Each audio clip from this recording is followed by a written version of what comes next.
Humanitas, este contenido que hemos diseñado desde Mar Santo Producciones para estar participando dentro de la Semana Estatal del Conocimiento 2022, donde queremos visibilizar y queremos que ustedes conozcan expertos humanistas que están haciendo la diferencia desde su ámbito de acción. Y ahora quiero presentarles al maestro Néstor Tello. Él es licenciado en Estudios Políticos y Gobierno, es maestro en Mercadotecnia, actualmente es director de apoyo a la niñez del Gobierno de Guadalajara, pero además me gustaría muchísimo compartirles parte de las palabras que él dice cuando habla de su persona. Él dice que cree en un México y un mundo mejor y más justo. También considera que las personas podemos y debemos contribuir al bien de nuestra comunidad.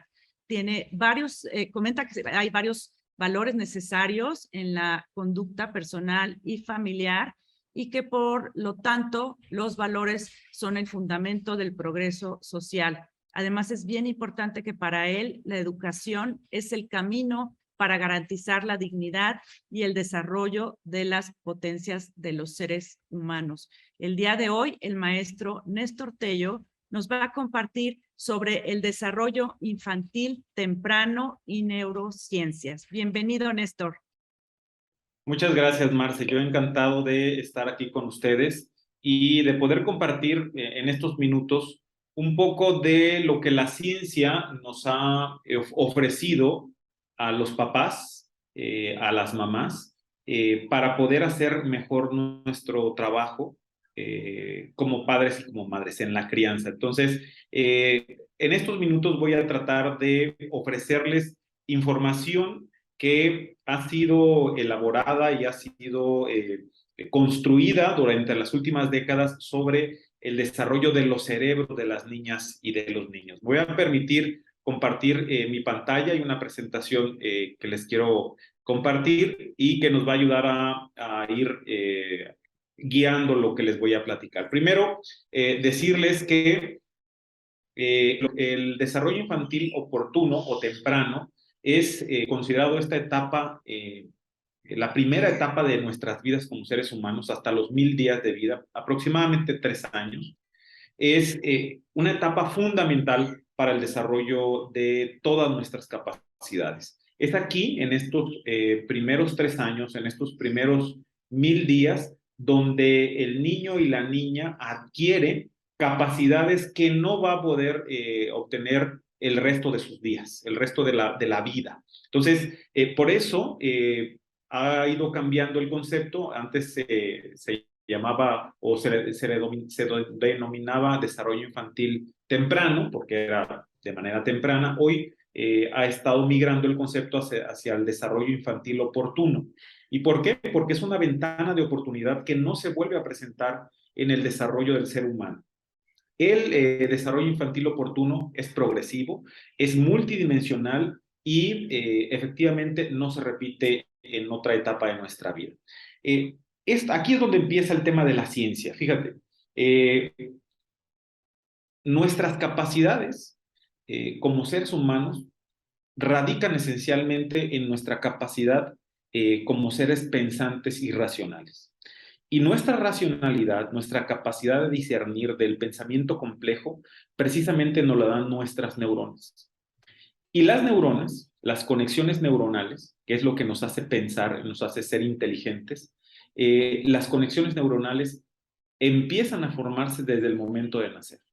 Y como vemos aquí en la presentación, al nacer son pocas las neuronas y son pocas las conexiones que hay. Recordemos que lo que hace que nuestro cerebro genere pensamiento y después pensamiento complejo, emociones y todo lo que sucede en nuestra cabeza son las conexiones neuronales, lo que pasa, la energía, los químicos que pasan de una neurona, de las dendritas de una neurona a otra neurona. Entonces, cuando nacemos, el bebé tiene pocas neuronas y tiene pocas conexiones neuronales. Pero imagínense qué tan rápido empiezan los bebés a conectar sus neuronas, que a los 3 meses ya tienen una estructura mucho más compleja. Hay como una especie de caminos, como grandes avenidas en el cerebro que se van formando cuando las neuronas hacen conexión. Y bueno, a los 3 años es cuando ya tenemos una complejidad y una conexión extraordinaria. Esto nos va a permitir en la adultez desarrollar todas nuestras capacidades intelectuales. Un niño que tiene las condiciones para poder generar en su cerebro entre 700 y 1000 conexiones neuronales por segundo, es un niño que en la adultez, un niño o una niña que en la adultez va a tener mayores posibilidades de desarrollar todo su potencial. De ahí la importancia de estos primeros 3 años de vida. Y bueno, la ciencia se ha encargado de mostrarnos cómo es que el cerebro funciona, y les voy a platicar brevemente 3 casos que tienen una connotación científica, y es el primero, y que refuerzan este tema de las conexiones neuronales y de la importancia de estos primeros 3 años de vida. El primero fue en Rumanía, donde en los años 60 había un gobierno autoritario que decidió que las mujeres no podían usar ningún método anticonceptivo, y bueno, tuvieron muchísimos niños, y a estos niños les llamaron los niños del decreto, precisamente porque se metió un decreto para que las mujeres no usaran anticonceptivos. Y esto generó muchísima población, tanta que la economía fue insostenible, y niñas y niños fueron entregados al Estado a casas hogares. Se habla que alrededor de 100,000 o más de 100,000 niñas y niños fueron entregados por las familias a el gobierno. La historia termina cuando termina este gobierno, y llegan otros gobiernos a investigar qué había pasado con estos niños, y bueno, encontraron algo extraordinario, extraordinariamente perjudicial para los cerebros de las niñas y de los niños. ¿Y qué es esto? Encontraron que los niños, por la falta de interacción durante todo este tiempo que estuvieron en las casas hogar, identificaron que había menor actividad en la corteza cerebral, había habilidades intelectuales gravemente disminuidas, grave deterioro del cociente de inteligencia, menores habilidades socioemocionales y mayores índices de trastornos psiquiátricos. Esto fue documentado por científicos de Inglaterra, Estados Unidos y Canadá, que fueron a estos centros donde los tenía el gobierno a su cuidado, y encontraron que cuando encontraron a estas instancias, se dieron cuenta que había un cuidador por cada 30 o 40 niños. Y eso habla de la falta de interacción. Una de las claves para que el cerebro pueda conectar, para que las neuronas puedan conectar. Estas son estudios que se hacen a nivel cerebral, donde nos muestran en los rojos la mayor actividad electromagnética. Entre mayor actividad electromagnética se pintan de rojo. Estos colores nos hablan de la actividad que tenemos en el cerebro. Cuando llegaron y hicieron los estudios a estos niños, se dieron cuenta que los niños tenían prácticamente zonas de su cerebro apagados. Como pueden ustedes ver aquí en su imagen, la imagen de la izquierda tiene tonos en rojos en muchas partes de la cabeza, mientras que al lado derecho hay zonas oscuras y poca actividad o muy disminuida la actividad cerebral. ¿Esto qué quiere decir? Que hay menos conexiones neuronales. Entre más conexiones neuronales, más energía, más campos electromagnéticos entre las neuronas a través de sus dendritas. Entonces, encontraron que estos niños estaban, los científicos norteamericanos le llaman, el concepto o la frase que utilizan es que tienen sus cerebros apagados. ¿Y esto por qué fue? Por la falta de interacción. Es decir, no había quien les hablara, los arrullara, cuando mucho les daban de comer, les cambiaban el pañal. Hay algunos casos que reportan que les cambiaban el pañal cada 7 días. Por ejemplo. Imagínense cómo era el trato que les brindaban. Entonces, más allá de lo inhumano que puede pensarse, que lo es, el efecto en sus cerebros fue dramático. Este es el primer caso, el caso Rumania.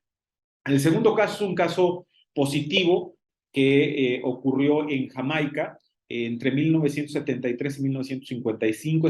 Es un caso también documentado y que nos muestra que tomaron los científicos 135 familias para hacer un estudio y tomaron otras 135 familias para tenerlo de grupo de control. Intervinieron, no les dieron transferencias, no les dieron dinero, no les dieron despensas, no les dieron más que visitas semanales por 1 hora durante 6 meses por un psicólogo, un nutriólogo, un trabajador social y un médico. ¿Qué hicieron? Les enseñaron técnicas de estimulación temprana. Aquí vemos a una bebita que no necesitaba grandes juguetes caros ni elementos complejísimos. Un sartencito, un botecito de plástico con tapaderas de colores y la niña colocarlos dentro de esas tapitas dentro del recipiente. Cosas así de estimulación temprana, conceptos muy básicos de estimulación temprana, que lo mágico y lo padre de este estudio es que regresaron 30 años después a buscar a estas niñas y estos niños. ¿Y qué encontraron? Encontraron estos adultos de 35 años, 30, 35 años, y encontraron que tenían un coeficiente intelectual más alto, encontraron que tenían puntajes más altos en matemáticas y lenguaje, tenían más años de escolarización, quiere decir que estudiaban más, menores niveles de depresión, menos participación en actividades delictivas y ganaban 25% más que los del grupo de control. Fíjense cómo la estimulación temprana durante 6 meses, 1 hora a la semana, logró este tipo de cambios. El tercer estudio que les quiero compartir es un estudio que se hizo en Estados Unidos y que refleja un estudio que los científicos hicieron para identificar cuáles eran las experiencias adversas en la infancia. Este estudio se hizo en 1995, alrededor de 17,000 personas participaron y lograron identificar estos factores que, comprobado por los científicos, tienen un efecto en la adultez. Es decir, no solamente son cosas terribles que les pueden pasar a las niñas y a los niños en la primera infancia, sino cómo tienen una consecuencia en la adultez. ¿Qué encontraron? Encontraron que la depresión maternal, por ejemplo, el abuso sexual y emocional, el abuso de sustancias por algún miembro de la familia, la violencia doméstica, la negligencia física y emocional, el divorcio, las enfermedades mentales, el encarcelamiento de algún familiar o la enfermedad mental de algún familiar, la falta de vivienda, eran las experiencias que en la infancia se pueden considerar adversas, que tienen un efecto nocivo en la adultez y que también hay otros factores en la comunidad como la violencia, la pobreza, afectan el desarrollo infantil. Y bueno, este estudio no solamente identificó qué era lo que hacía daño, sino cuáles eran las consecuencias en la adultez. Es decir, entre más casos, entre más situaciones adversas el niño viva en la infancia, tiene más probabilidades de sufrir o tener un embarazo adolescente, tener alcoholismo, consumir tabaco, consumo indebido de medicamentos, consumo de drogas, depresión, enfermedad cardíaca, enfermedad hepática, violencia por parte de la pareja, infecciones de transmisión sexual o intentos de suicidios. Se dice en el estudio que un niño puede soportar hasta 3 de estas situaciones adversas en la infancia, pero que a la cuarta ya las probabilidades de que tengamos una consecuencia en la adultez prácticamente están garantizadas. Entonces, fíjense cómo estos 3 casos, el de Jamaica, el de Rumanía y el estudio en Estados Unidos, nos demuestra la importancia científicamente de evitar el maltrato, cualquier tipo de violencia y cuidar los entornos de las niñas y los niños. Los científicos en Harvard, en el Centro para el Desarrollo Infantil de Harvard, nos dan 3 reglas para el desarrollo infantil oportuno. El primero es no estrés tóxico, el segundo es dar y recibir y la tercera son habilidades ejecutivas. Estas 3 reglas son para que los niños puedan, sus cerebros, alcanzar todas sus potencialidades. Lo primero, el estrés tóxico es aquel estrés que va a sentir el niño cuando sabe que su padre o su mamá o su cuidador lo violenta y que él vive con el violentador todo el tiempo y le genera un estrés. y el estrés es permanente, nadie se lo quita. Este estrés es tóxico y lo que hace es que las neuronas no conecten. Entonces, ¿qué genera este estrés tóxico? Esencialmente dos cosas, violencia y negligencia. La violencia, cualquier tipo, la física, la verbal, la sexual, cualquier tipo de violencia. Y la negligencia, que es el descuido grave, es decir, que se te caiga un niño de la cama es por un accidente, bueno, son accidentes que pasan, pero que se te caiga 25 veces de la cama, eso es negligencia. Que se te caiga por una escalera, eso es negligencia. Entonces, estos dos factores hacen que el niño esté estresado continuamente, se genera cortisol y el cortisol intoxica el cerebro y hace que el cerebro haga menor número de conexiones neuronales. La segunda regla, déjenme aquí irme al siguiente, a la siguiente. La segunda regla es dar y recibir. Dar y recibir es una regla que es muy importante, es la base de la estimulación temprana. Cuando le hablas a tu bebé, cuando le haces una cara, cuando el niño te hace algún gesto o alguna boruca y tú respondes, en ese momento hay estimulación. Entonces, la segunda regla es que interactúes con tu niña o tu niño. Esa es una regla fundamental, porque eso va a hacer que el cerebro del niño haga muchas conexiones neuronales. Y sobre todo pensando en que el niño, cuando dicen los científicos del Centro para el Desarrollo Infantil de Harvard, lo más importante, obviamente los dos funcionan, pero el estímulo más importante es que cuando el niño haga algo, una sonrisa, una mueca, una bruca, el adulto responda. Dice, en ese momento se dispara el número de conexiones neuronales en el cerebro del niño. Y la tercera regla del desarrollo infantil temprano es las habilidades ejecutivas. Las habilidades ejecutivas son las que al niño, las aprende el niño o la niña y en la adultez te van a ayudar a hacer cosas. Por ejemplo, memoria de trabajo, planificación, razonamiento. Memoria de trabajo. No sé si les ha pasado que están haciendo algo y de repente se les pierde una lapicera. Dices, ah, caray, ¿dónde está la lapicera? Aquí la tenía, aquí la tenía. ¿O dónde están los lentes? Y los tienes puestos. Se llama memoria de trabajo la que utilizas en el momento para las cosas que estás haciendo. Y eso se aprende en la infancia. La planificación se aprende en la infancia, consecuencias, por ejemplo, con identificar qué va primero y qué va después, qué es más importante y qué es menos importante. Los niños aprenden a planificar en la primera infancia.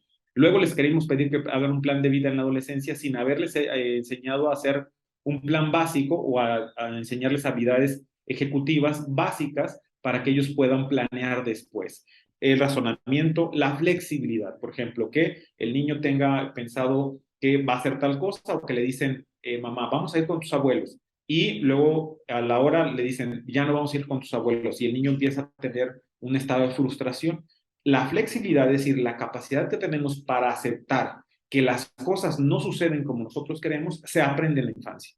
La inhibición, otra habilidad ejecutiva, la capacidad de concentrarnos, de que puede el mundo estar cayéndose en pedazos y tú concentrado en la tarea que estás haciendo. ¿Cuántas veces pasa una mosca ahí y nos vamos con la mosca? ¿Cuántas veces estamos tratando de hacer, no podemos concentrar? Es una habilidad, la inhibición, enfocarse, es una habilidad que se adquiere en la primera infancia. Y bueno, así es como termino esta intervención compartiéndoles estas 3 reglas importantísimas para el desarrollo infantil. Todos los papás deberían de conocerlas. No estrés tóxico, ni negligencia, ni violencia.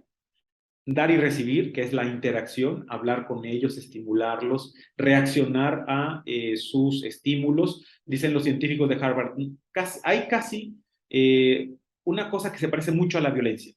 Casi tiene el mismo efecto y es que ignores a tus hijos. La violencia, la negligencia e ignorar a nuestros hijos hace que los cerebros no conecten. Y si sus cerebros no conectan neuronas, ellos no tienen buen desempeño en la escuela, no aprenden del mundo, no aprenden y se les complica la vida. Y si no hacemos esto en la primera infancia, bueno, pues poco estaremos haciendo para ayudarles a nuestras niñas y a nuestros niños a tener un mejor futuro. Bueno, pues con esto yo termino. Yo les agradezco mucho su tiempo y estamos para servirles y si tienen algún comentario, Marce, aquí estoy a tus órdenes.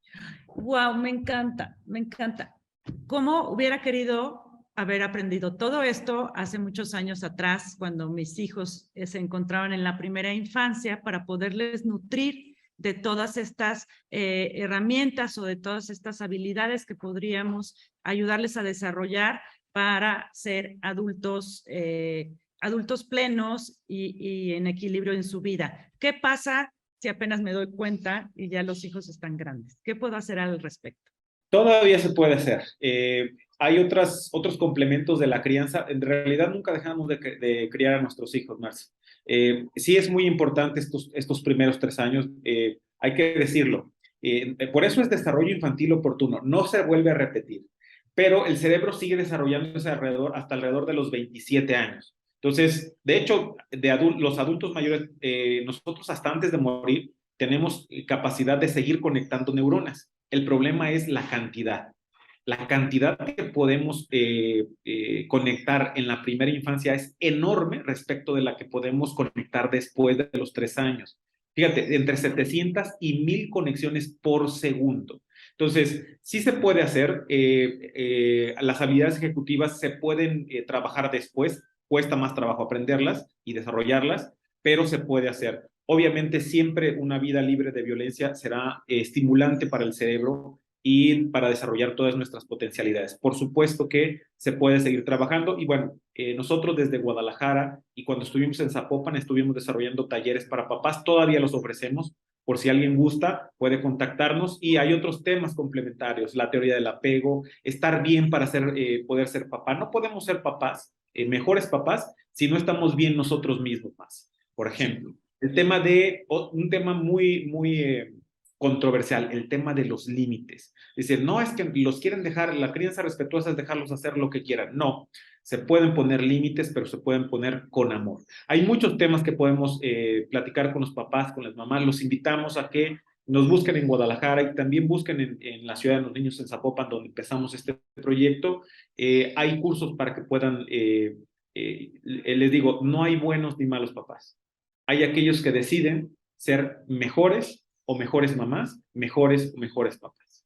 Exacto. Y hoy en día me da muchísimo gusto que podamos tener como tantas posibilidades de prepararnos. Ustedes desde el municipio de Zapopan y ahora en el de Guadalajara, pues están continuamente haciendo la diferencia y eso me da muchísimo gusto. Y ya antes de que nos compartas tus datos y tus redes sociales, sí me gustaría que nos explicaras la importancia de dar y recibir desde la primera infancia, cómo es importante sembrar estas semillitas en nuestras niñas y en nuestros niños para que continúen toda su vida en este tema de compartencia, de dar siempre lo mejor de cada uno.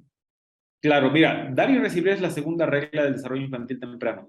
Y es algo tan sencillo, Marce, como que le prestes tu hijo o tu hija a su abuelita.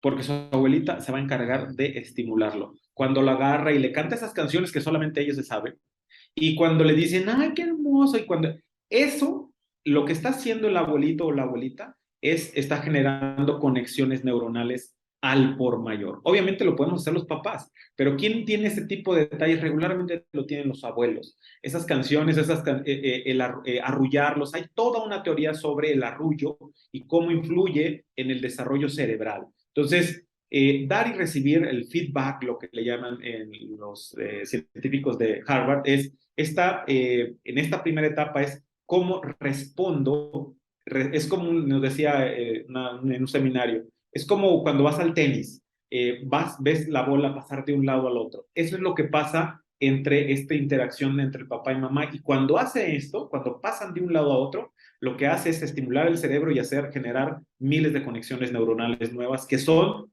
fundamentales para que el niño pueda aprender. Si un niño no aprende en la escuela, es porque muy probablemente haya sufrido violencia, cualquier tipo de violencia o negligencia en la infancia, y que no haya sido lo suficientemente estimulado por sus papás.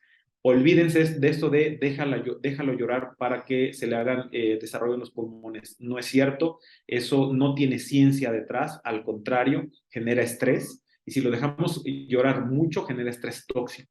Los niños necesitan, por supuesto, ser atendidos por comida, por necesidades básicas, pero esencialmente una necesidad básica que no la tenemos en la crianza tradicional es que el niño, cuando llora, también llora porque quiere que lo abracen, quiere cariño, quiere amor. Y esa Sí, es una aquí. necesidad básica, tanto como comer o mantenerse limpio. Entonces, hay mucho, mucho donde platicar. Los invitamos a nuestros cursos, ojalá puedan buscarnos aquí en Guadalajara. Estamos en la Dirección de Apoyo a la Niñez. Nos pueden buscar, estamos nuestras oficinas están en la colonia 18 de marzo, en Potrero del Llano 1520, en el sur de la ciudad. También nos pueden buscar a través de las redes oficiales del gobierno de Guadalajara. Y bueno, estamos aquí para servirles y para poderles ayudar en esta tarea tan importante que es criar a nuestras hijas y a nuestros hijos. Sí, me encanta que mencionas esta parte del apego, del abrazo, del contacto físico y también la importancia de los adultos mayores, los abuelitos y las abuelitas que también nos traen una riqueza impresionante en la vida y cómo debemos también de involucrarlos para continuar haciendo familia. Te agradecemos muchísimo, Néstor, que hayas aceptado esta participación. Muchísimas gracias y seguimos en contacto. ¿Te parece? El gusto es mío y estoy a sus órdenes. Gracias.